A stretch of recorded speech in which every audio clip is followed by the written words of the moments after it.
jadi dam dor dini nang pa pongo yang rong la ne se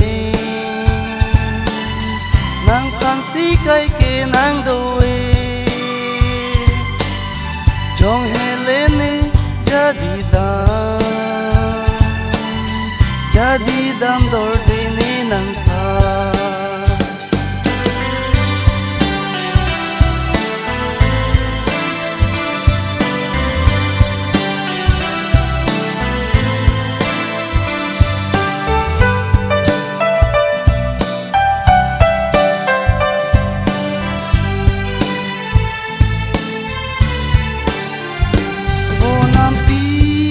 son kang Georgie nang mon e bonam pi a son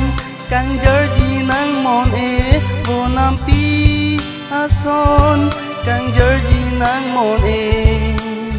ne sing arlo ki kai bonam pi a son kang Georgie nang mon e bonam pi a son kang Georgie nang mon e bonam pi a son kang Georgie nang mon e ne sing arlo ki kai jadi dam ne jo barni son silong un ji ne nang sing a kang hon parno dam ne jir pon kai kita nang ju pon la nang lam the o ser ang rong nang man tu ang ji ne dung nang chong hong ding ji nang pa o ser ang rong nang man tu ang ji ne dung nang chong hong ding ji nang pa bongo yang rong la ne se si kai ke nang do e jong hele ne jadi dam dor de ne nang pa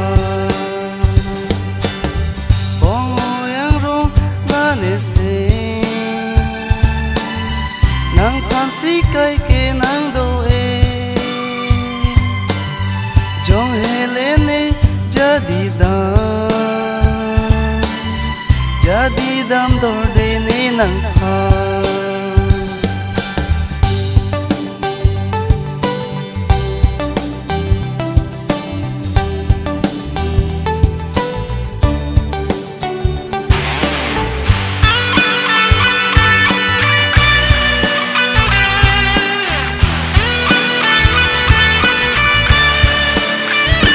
bonam pi a son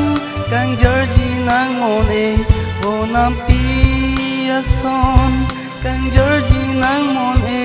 bonam pi a son kang Georgie nang mon e ne sing arlo ki kai bonam pi a son kang Georgie nang mon e bonam pi a son kang Georgie nang mon e bonam pi a son kang Georgie nang mon e ne sing arlo ki kai ne sing arlo ki kai ne sing arlo ki kai